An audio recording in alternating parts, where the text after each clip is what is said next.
अभी सब्सक्राइब करें हमारे YouTube चैनल ईश्वर टीवी को और देखिए वीडियोस सबसे पहले।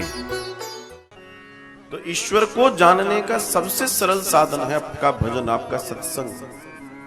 वो लीलाधर लीला कर रहा है, लेकिन एक एक बात को समझने के लिए हमें उसके निकट जाना होगा, उसको समझना होगा। तो भजन होना चाहिए। आपके भजन को, हमारे भजन को हम पुष्ट करें। करेंगे कि नहीं करेंगे?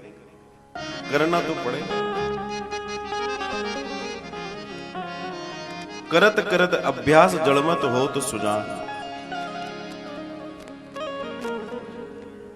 अगर वो भी सुजान हो सकता है तो आप हम क्यों नहीं हो सकते? वो भी प्राप्त कर सकता है तो आप और हम क्यों नहीं कर सकते? बस अंतर मन में वो दर्शन होना चाहिए कि वी वांट इट, हमें चाहिए। इस कायनात में, इस यूनिवर्स में, इस ब्रह्मांड में ऐसा कुछ नहीं है जो आपको नहीं मिल सकता। आज तक दुनिया में ऐसा है ही नहीं कुछ जो इंसान प्राप्त नहीं कर सकता। अगर ऐसा होता तो ये ब्रह्मांड ही ना होता। Whatever you want in your life, everything is possible if you want to do your hard work. कठिन परिश्रम, प्रॉपर युति, प्रॉपर टारगेट सेटिंग अगर आपकी है, आपको प्राप्ति ना हो ऐसा हो ही नहीं सकता। आज तक के रिकॉर्ड में ऐसा नहीं हुआ।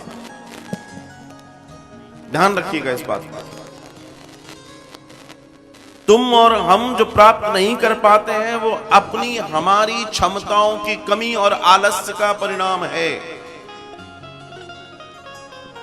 प्राप्ति तो सामने खड़ी है, लेकिन आप बड़े बड़ों ने बड़े बड़ों को झुका दिया अपनी शिद्दत से। लेकिन आपके अंदर वो सामर्थ्य होना चाहिए।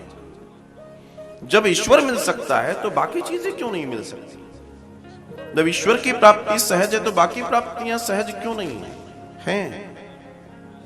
लेकिन हम कभी विचार नहीं करते।